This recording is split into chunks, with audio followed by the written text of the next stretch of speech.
ஸ்தோத்திரம் ஸ்தோத்திரம் ஏசப்பா. இந்த நாளில் கூட கர்த்தாவே இந்த ப்ரேயர் மீட்டிங்கை உடைய கருத்தில் ஒப்புடுக்கிறேன். இங்கே வந்திருக்கிறதான ஒவ்வொருத்தரையும் ஆசீர்வதிங்க ஆண்டவரே. பாட போகிற பாடல்களை ஆசீர்வதிங்க அப்பா. ஜெபிக்கிற எல்லா ஜெபங்களுக்கும் பதிலை கொடுங்க அப்பா. நன்றி தகப்பனே ஏசப்பா. நாங்கள் அப்பா கர்த்தாவே ஏசப்பா படிக்க போகிற வசனத்தை கூட கர்த்தர் ஆசீர்வதித்து தாங்க ஆண்டவரே. இந்த இடத்துல ரத்தத்தின் வல்லமை அப்பா கடந்து வரட்டும். நீங்கள் ஆளுக செய்யுங்க அப்பா. நீர் தாமே மகிமைப்படுங்க ஆண்டவரே ஏசப்பா.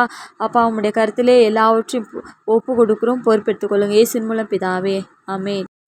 சரி, ஒரு பாட்டு பாடலாம். இந்த கண்மலையானவரை பாட்டு தெரிஞ்சவங்க என்ன பண்ணுங்க, கை தட்டுங்க. தெரியாதவங்க கரங்களை தட்டுங்க. தெரிஞ்சவங்க கூட சேர்ந்து பாடுங்க. இந்த கண்மலையானவரே என்னை காக்கும் தெய்வம் நீரே. என்ன கண்மலையானவரே என்னை காக்கும் தெய்வம் நீரே. வல்லமை மாட்சிமை நிறைந்தவரே மகிமைக்கு பாத்திரரே. வல்லமை மாட்சிமை நிறைந்தவரே மகிமைக்கு பாத்திரரே. ஆராதனை உமக்கே, ஆராதனை உமக்கே, ஆராதனை உமக்கே, துதி ஆராதனை உமக்கே, ஆராதனை உமக்கே, ஆராதனை உமக்கே, ஆராதனை உமக்கே, துதி ஆராதனை உமக்கே. உந்தன் சிறகுகளின் நிழலில் என்றென்று மகிழ செய்தி. உந்தன் சிறகுகளின் நிழலில் என்றென்று மகிழ செய்தி. தூயவரே துணையாளரே துதிக்கு பாத்திரரே. தூயவரே துணையாளரே துதிக்கு பாத்திரரே. ஆராதனை உமக்கே, ஆராதனை உமக்கே, ஆராதனை உமக்கே, துதி ஆராதனை உமக்கே, ஆராதனை உமக்கே, ஆராதனை உமக்கே, ஆராதனை உமக்கே, துதி ஆராதனை உமக்கே. எந்த நலவின நேரங்களில் உம் கிருபை தந்தீரையா. எந்த நலவின நேரங்களில் உம் கிருபை தந்தீரையா. இயேசு ராஜா என்றலனானா எதற்கும் பயமில்லையே. இயேசு ராஜா என்றலனானா எதற்கும் பயமில்லையே.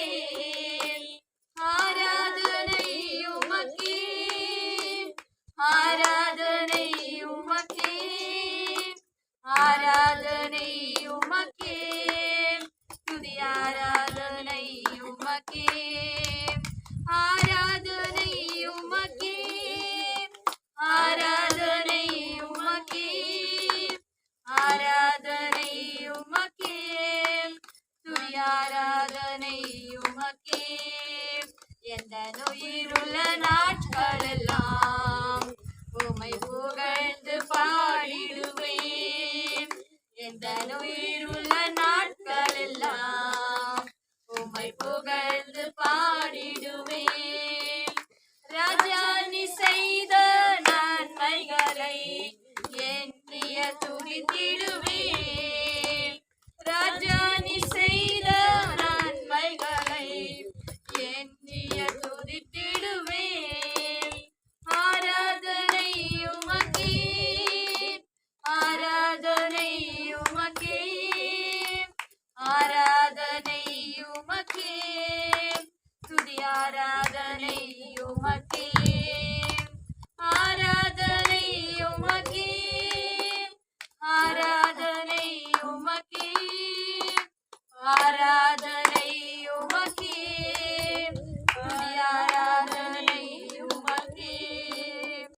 எரிகோ. எரிகோன்ற ஊர்ல ஏசாமி என்ன பண்றாரு, நடந்து போறாரு. யார் நடந்து போறது? ஏசாமி நடந்து போறாரு. நடந்து போகும்போது ஒரு பணக்கார, அந்த ஊர்லயே பணக்காரனா, அவன் பேர் என்னது, சகேய். சகேய் அவன் என்ன பண்ணான்னா, இயேசு எப்படிப்பட்டவரோ என்ன சொல்றா, ஊர்லயே பணக்காரன் இயேசு எப்படிப்பட்டவருன்னு சொல்லிட்டு என்ன பண்ணா, அவரை போய் நம்ம பார்க்கலாம் அப்படின்னு சொல்லிட்டு போறானா. அப்படி போகும்போது அவன் வந்து ரொம்ப குள்ளனா இருக்கிறான். எவ்வளவு இருக்கிறானா, இவ்வளோண்டு தான் இருக்கிறான். அவன் எவ்வளவு இருக்கிறான், குள்ளனா இருக்கிறானா. அதனால என்ன பண்றோம்னா, ஜன கூட்டமா இருக்கிறதுனால ஏசப்பா நடுவுல நிக்கிறதுனால அவர் என்ன பண்ண முடியல, பார்க்க முடியல. ஏன் அவரை பார்க்க முடியலன்னா, அவன் எவ்வளவு சைஸ் இருக்கிறான், குள்ளமாக்குறதுனால என்ன பண்ணலாம், அவரை பார்க்க முடியல. அப்ப பார்க்க முடியாதனால என்ன பண்ணனா, அதுதான். அப்போ என்ன பண்றாங்களா, முன்னாடி போறானா. முன்னாடி போய் ஒரு காட்டாத்தி மரத்துல ஏறிட்டான். எந்த மரத்துல? காட்டாத்தி மரத்துல என்ன பண்ணானா, ஏறுறானா. ஏறினா மரத்துல இருந்து பார்த்தா கீழே இருக்கிறவங்க எல்லாம் நல்லா தெரியும் இல்லையா, அதனால மரத்து மேல ஏறிட்டான். ஏறிட்ட பிறகு அப்போ ஏசப்பா அந்த இடத்துக்கு வராரு. வந்த உடனே மரத்துல நிக்கிற ஏறி இருக்கிறான அவனை அண்ணாந்து பாக்குறாரு. பார்த்து, நீ சீக்கிரமா இறங்கி வாப்பா. என்ன சொல்றாரு, சீக்கிரமா இறங்கி வாப்பா, இன்றைக்கு நான் என்ன பண்ண போறேன், உங்க வீட்டுல நானு தங்க போறேன் அப்படின்னு சொல்லிட்டு சொல்றாராம். அப்போ உடனேயும் அவன் வந்து பணத்தெல்லாம் என்ன பண்றான்னா வட்டி கூடுறான். என்ன பண்றான், பணத்துக்கெல்லாம் வட்டி கூடுறான்னா, அநியாய வட்டி வாங்குவானா. ஒரு நாள் வட்டி கொடுக்கலன்னா கூட மறுநாள் வட்டிக்கு வட்டி வட்டிக்கு வட்டி போட்டுருவானா. அதனால என்ன சொல்றாரு, நீ இறங்கி வாப்பா, உங்க வீட்டுல நானு தங்கணும்னு சொல்றாரு. அப்ப அவன் என்ன பண்றான்னா, ஐயோ நம்ம வந்து எவ்வளவு வட்டி வாங்குறோம், எல்லாம் பாவம் பண்றோம், நம்ம வீட்டுல போய் இவர் வரேன்னு சொல்றாரு. என்ன சொல்றேன்னா, சந்தோஷமா என்ன பண்றேன்னா மறுத்து விட்டு என்ன பண்றேன்னா சீக்கிரமா இறங்கி வந்தாராம். இறங்கி வந்து, வாங்க ஏசப்பா, எங்க வீட்டுல நீங்க தங்க போறீங்களா, எனக்கு ரொம்ப சந்தோஷம், வாங்க அப்படின்னு சொல்லிட்டு இட்டு போறாங்க. அப்போ அதை கண்டு எல்லாரும் என்ன சொல்றாங்களா, நம்ம எல்லாம் நல்லவங்களா இருக்கிறோம், நமக்கு வட்டி கூட்டுறது இல்ல, யாருக்கிட்டையும் வந்து புறம் பேசுறது இல்ல, வட்டிக்கு வட்டி வாங்குற என் வீட்டுல போய் ஏசாப்பா என்ன பண்றாரு, தங்குறா, நம்ம வீட்டுக்குலாம் இவருக்கு வரத்துக்கு தெரியலையா அப்படின்னு என்ன பண்றாங்களா, அவன் மேல எரிச்சலா பாக்குறாங்க. எல்லாரும் பார்த்த உடனே என்ன சொன்னாங்களா, அப்போ சகையை நின்று என்ன சொன்னா, கர்த்தரை நோக்கி சொன்னா, என் ஆஸ்திய பாதி, நான் பணக்கார இருக்கிறேன் இல்லையா, என் சொத்துல பாதி என்ன பண்றேன், ஏழைங்களுக்கு கொடுக்குறேன். நான் எவனாத்துலாவது ஜாஸ்தியா பணம் வாங்கியிருந்தா என்ன பண்றேன், 100 அத்தனையா 4 அத்தனையா கொடுக்குறேன்னு சொல்றேன். 4 அத்தனையா என்ன, 4 ரூபாய் வாங்கிதான் 8 ரூபாய் கொடுத்துருக்கேன். 8 ரூபாய் இல்ல, 4 ரூபாய் வாங்கிதான் 16 ரூபாய். 4 வாட்டி கொடுக்குறேன்னா 2 ரூபாய் வாங்கியிருந்தா என்ன பண்ண, 8 ரூபாவா கொடுத்துடுறேன் அப்படின்னு சொல்லிட்டு, 1 ரூபாய் வாங்கியிருந்தா 4 ரூபாவா கொடுக்குறேன், 4 அத்தனையா கொடுத்துடுறேன் அப்படின்னு சொல்றான். பாரு, ஏசாமி வரன்னு சொன்ன உடனே அவன் என்ன பண்றான், திருந்திடுறான். அவன் தப்பா பண்ணிட்டு இருந்தா, தப்பான பண்ணிருந்தா, ஏசாமி வரணும்னு என்ன பண்றான், திருந்திடுறான். நான் யாருக்கிட்ட வாங்கியிருந்தா, அவர் சொல்றதுக்கு முன்னாடி அவன் என்ன சொல்றான், யாருக்கிட்ட அநியாயமா நான் வாங்கினா நானு அதை கொடுத்துடுறேன் அப்படின்னு சொல்றானா. அப்போ ஏசு சாமி என்ன சொல்றாரா, இன்னைக்கு இந்த வீட்டுக்கு என்ன வந்துச்சு, ரட்சிப்பு வந்துச்சு. இன்னைக்கு என்ன வந்துச்சு, ரட்சிப்பு வந்துச்சு அப்படின்னு சொல்றாரு. அப்போ என்ன சொல்றாங்கன்னா, எழுந்து போனதை தேடவும் ரட்சிக்கவுமே என்ன பண்ணாரு, மனுஷகுமார வந்திருக்கிறார். அப்ப எழுந்து போனா நம்ம என்ன பண்றோம், இன்னி வரைக்கும் நம்ம என்ன பண்றோம், ரட்சிப்ப என்ன பண்றோம், எழுந்து போயிருக்கிறோம். அதனாலதான் என்ன பண்ணாரு, உங்களை தேடி ஏசாமி என்ன பண்ணிக்கிறாரு, வந்திருக்கிறாரு. எதுக்காக வந்திருக்கிறாருன்னா, நம்ம எல்லாம் என்ன பண்ணோம், நம்ம கிட்ட இருந்த ரட்சிப்பை இழந்து இருக்கிறோம். இப்ப சகை என்ன பண்ணா, எல்லாத்தையுமே ரட்சிப்பை இழந்து இருக்கிறான். ஆண்டவர் என்ன பண்ணா, தெரியாம இழந்து நின்னான். அவங்க வீட்டுல ஆண்டவர் என்ன பண்ணாரு, போய் ரட்சிப்பை என்ன பண்ணாரு, கொடுத்தாரு. அதே போல இன்னைக்கு கூட நம்ம வாழ்க்கையில நம்ம எந்த ஒரு காரியத்தினா மனம் மாறாம இருந்தோம்னா, நம்மள கூட ஏசப்பா என்ன பண்றாரு, தேடி வந்திருக்கிறாரு. நம்ம கூட மனம் மாறி ஏசாமி என்ன பண்ண ஏத்துக்கும் போது நம்ம வீட்டுல கூட ஆண்டவர் என்ன பண்ணுவாரு, ரட்சிப்பை கொடுக்குவாரு. சரி, இந்த கதை மூலமா என்ன தெரிஞ்சுக்கிட்டீங்க சொல்லுங்க பாக்கலாம். யாருன்னா ஒரு பாயிண்ட் சொல்லுங்க. சகை எப்படிப்பட்டவனா இருந்தா, வட்டிக்கு திருந்திட்டான். அது சரி, வட்டிக்கு வாங்கியிருந்தா எல்லாம் பண்ணியிருந்தா ஏசப்பா வந்து திருந்திட்டான்.